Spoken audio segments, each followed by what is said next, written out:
So now let's talk some about scholarly sources and how to find them. In particular, let's take a moment to discuss credible sources versus scholarly sources. So a credible source is sometimes also referred to as a popular source, and it can refer to articles from newspapers like the New York Times, which, by the way, you all have a free subscription to as a SPS student. It can also apply to government websites such as nyc.gov or websites for well-respected organizations such as the American Association of Nurse Practitioners, or AANP. And these are just a few examples of credible or popular sources. But often, students will ask you to use scholarly sources. And these can sometimes also be referred to as academic sources, or more commonly, simply as peer-reviewed. For many students, the fact that there are three terms, that can seem very confusing. So, in terms of peer-reviewed sources, well, what are they and how do you find them? If a journal is peer-reviewed, it means that a group of scholars in a particular discipline inspected the writing and the research closely, and they agreed that it's suitable to be published in that particular scholarly journal.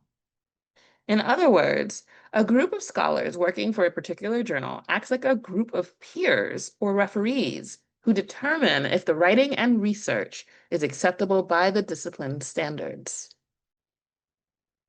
So how do you find scholarly sources? Most academic journals can be bought, often online, by anyone who's willing to pay, but the price is usually far too costly for students.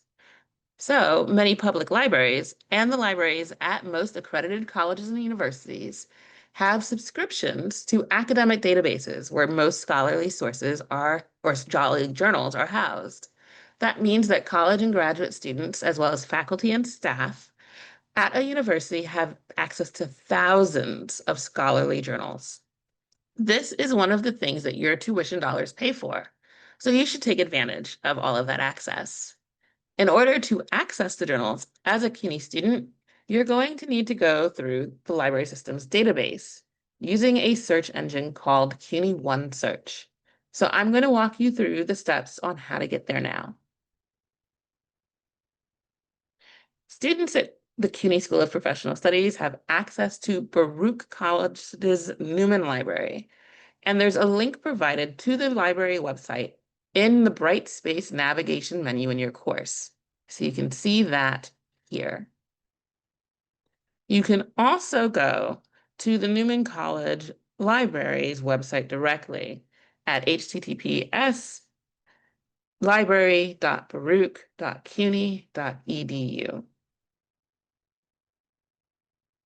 Once you're in OneSearch, you're going to need to type in your search terms.